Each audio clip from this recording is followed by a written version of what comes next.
Welcome to the final video of the SAT writing section, and in this video we're going to cover questions about suitability, which is a phrase of coin just to describe the other questions that do come in your writing test. So primarily you'll see questions asking you about, okay, which one joins these two sentences the best, which option provides the best transition between ideas, should I add this sentence, or questions like where should I add this sentence, of course in the SAT formal, refined, kind of boring way.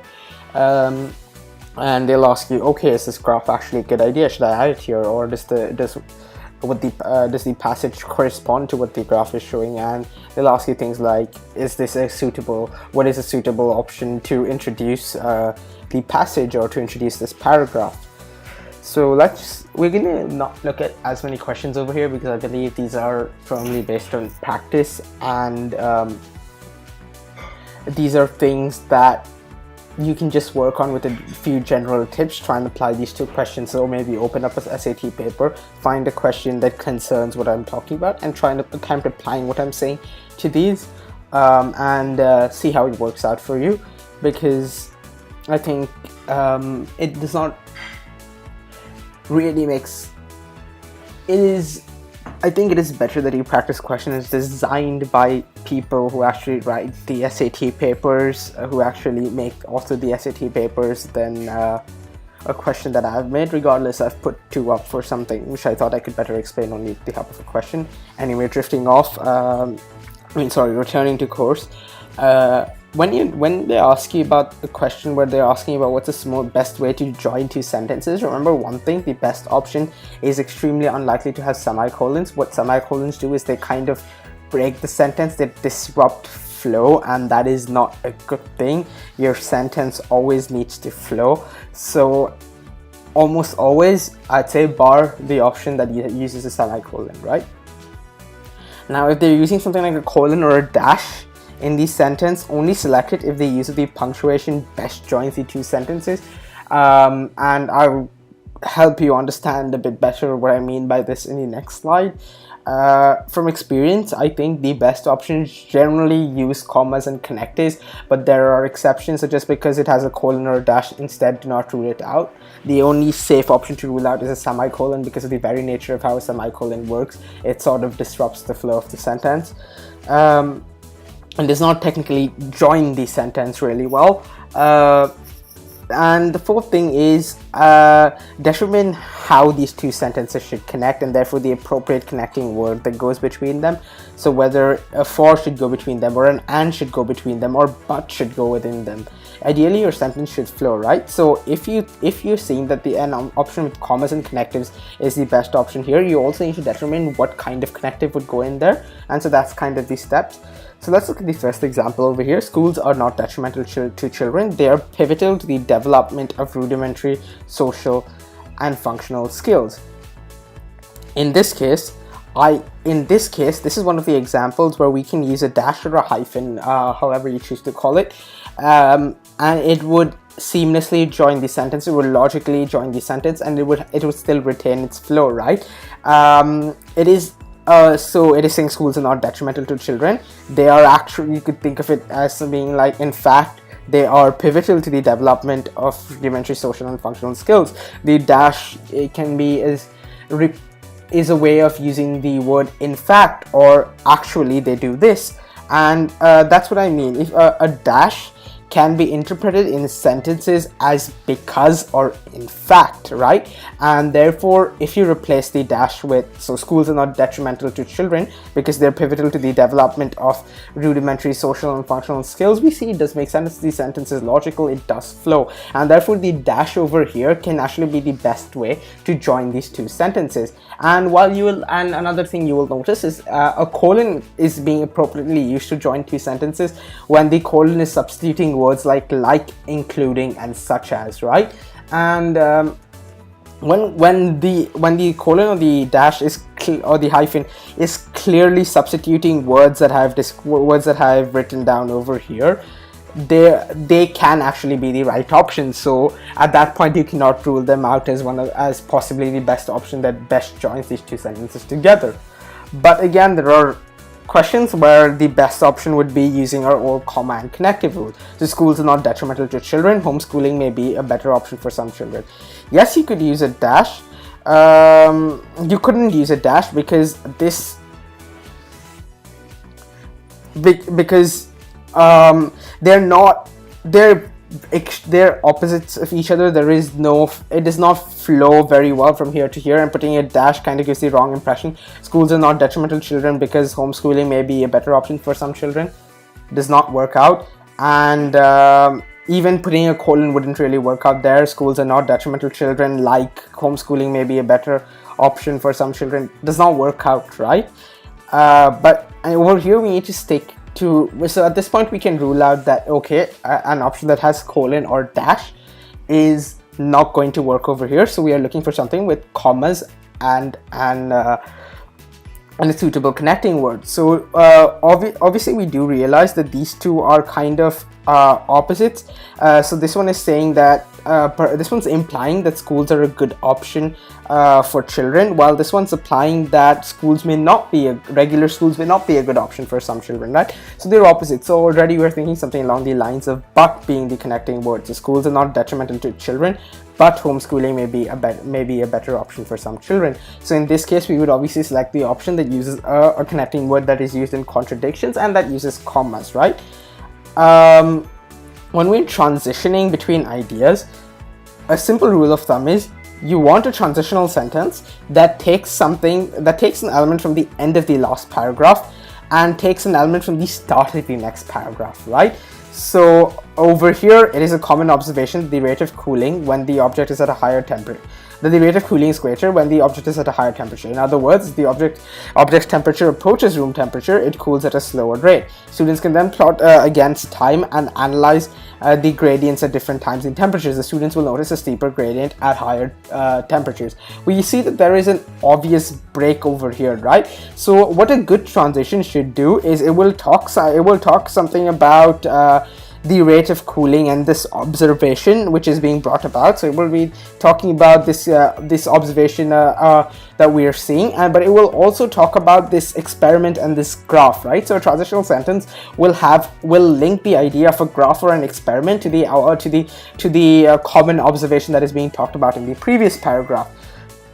And therefore, if you look down over here, in order to better understand this relationship, so the relationship is obviously referring to this common observation. Students can observe how warm object cools and take temperature readings at distinct time intervals, right? So what this is doing is it is linking back to this common observation, this relationship that can be observed, and it is also linking to experimentally testing it and drawing graphs and that whole procedure which is being talked about in the next paragraph. And therefore, it is a good transitional sentence, right? So what you're looking for in a transitional sentence is it has an element from the previous paragraph and it has an element from the next paragraph and it joins it seamlessly. Meanwhile, over here, students can observe how warm object cools and takes the temperature readings at different time intervals. It does contain an element from the next paragraph which is talking about the experiment, but it is not as good of a transition as it does not directly or it does not provide as seamless of a transition because it does not really have a very it does not really have an element of the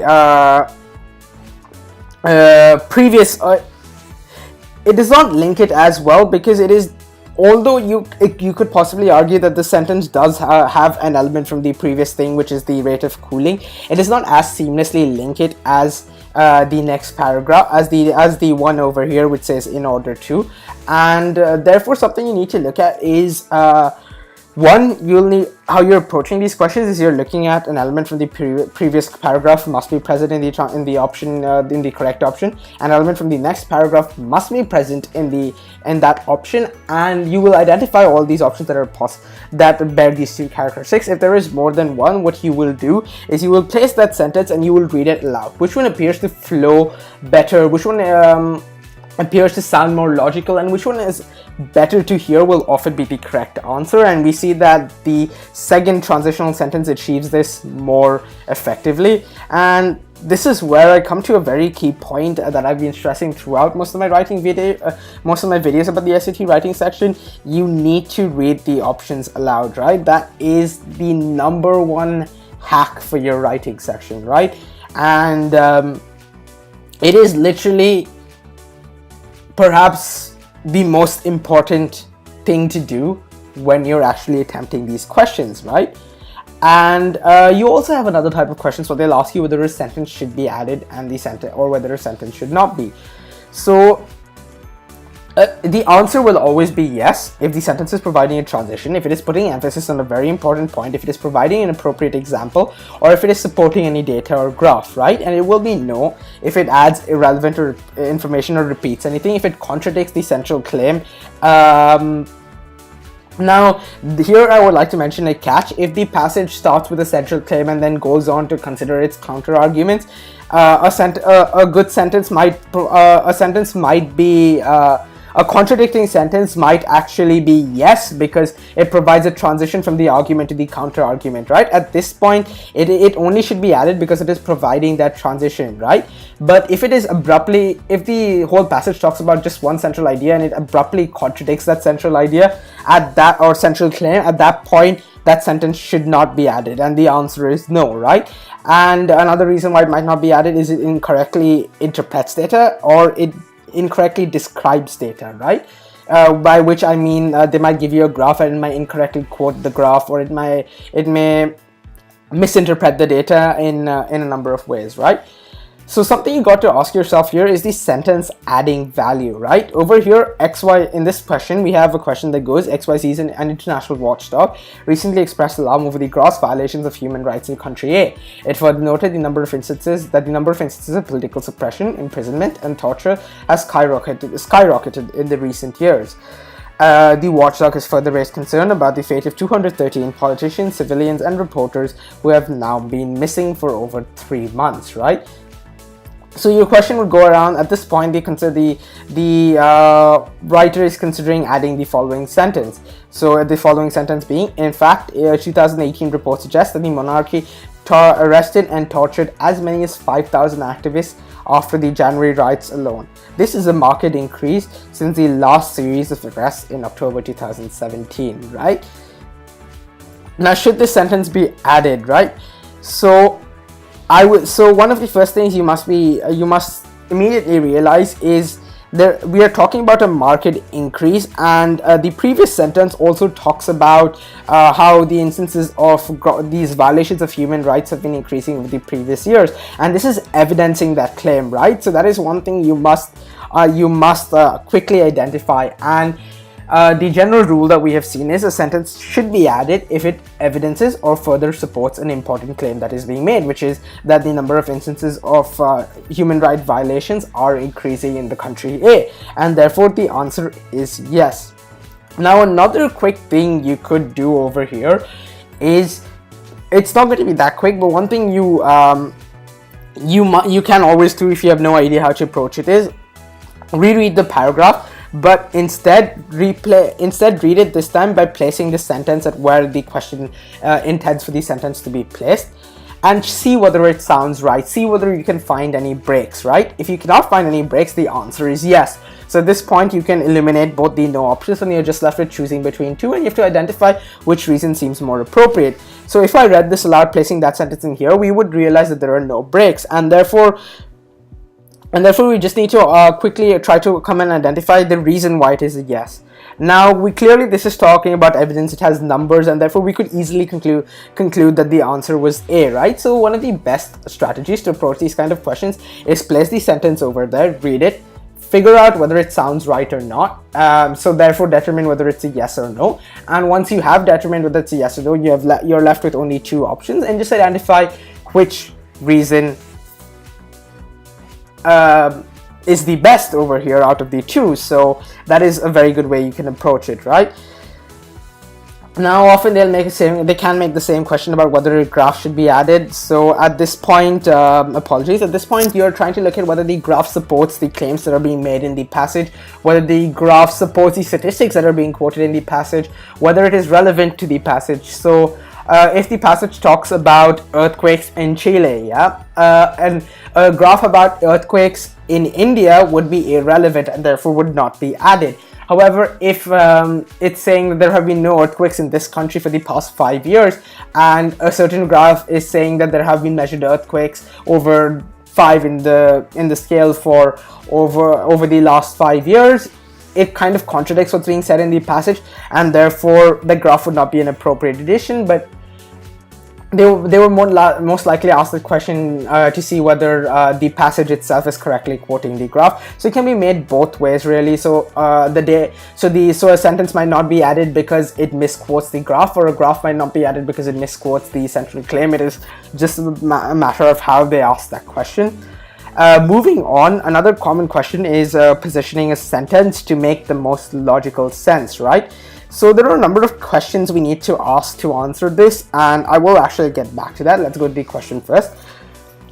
So the passage reads, by this token of substandard expectations, tourists would be royally delighted to see beautiful art installations in Mumbai airport. Marveling at the harmonious collection of color and elegance, the tourist may almost believe that the rest of the city follows suit. He or she might walk out and take a cab to one of the luxurious hotels within the city. As the Taj touches the tarmac, a tourist might not anticipate an elegantly designed airport waiting to greet them. If the sun has set, the tourist might not notice the ubiquitous marks of poverty around the city.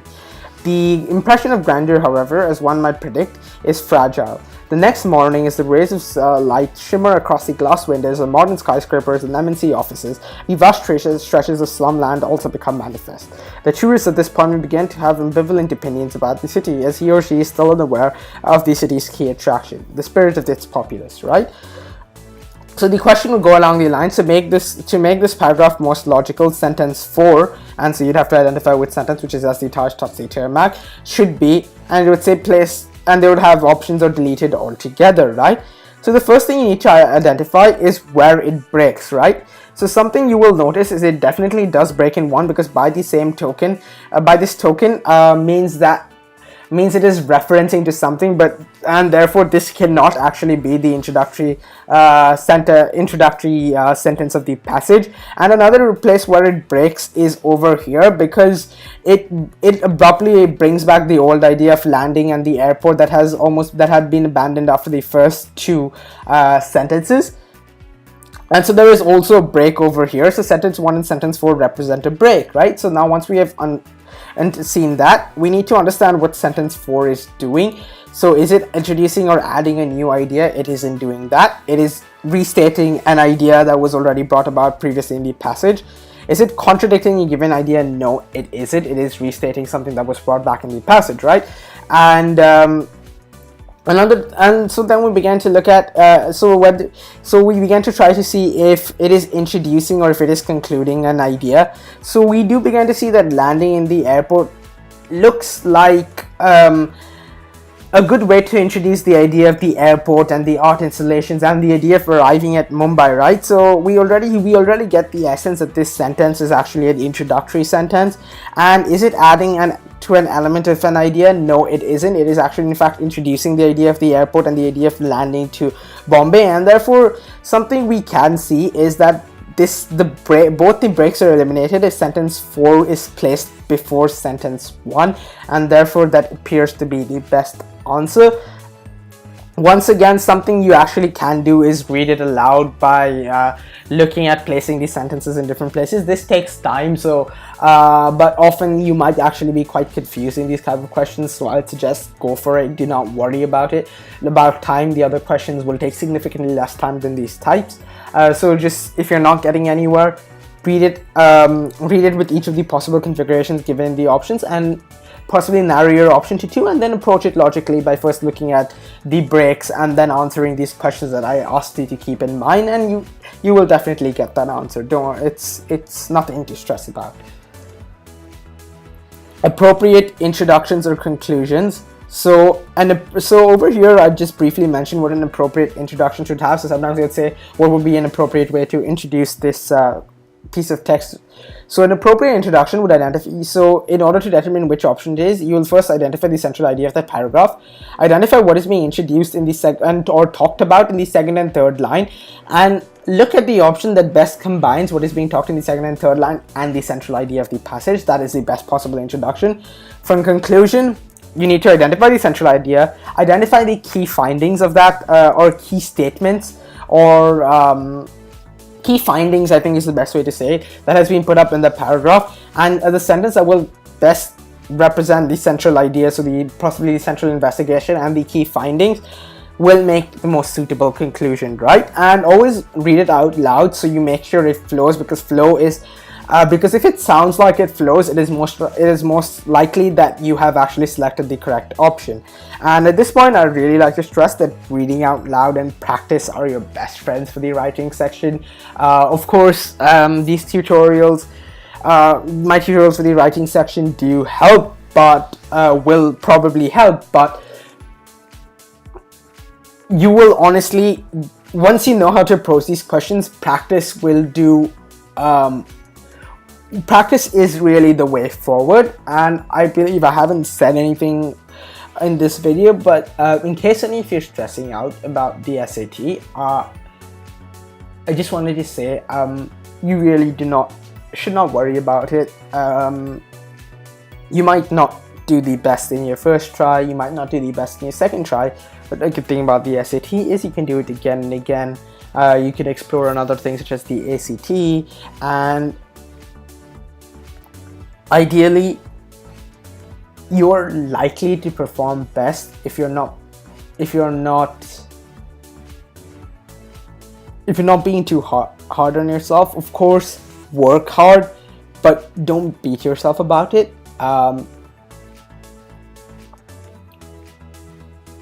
You don't have to score a perfect score, but what you should do is aim for that perfect score, right?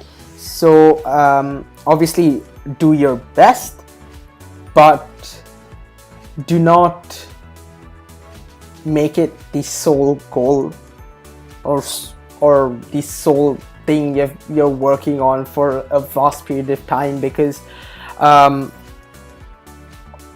eventually it is a test, and you will do better if you're less stressed about it. That being said, don't just slack off, but don't beat yourself about it either, is what I'm trying to say, because it's something I haven't really said in the entirety of the reading and the writing section before, and I think it is really important that you guys don't let it stress you out too much, right?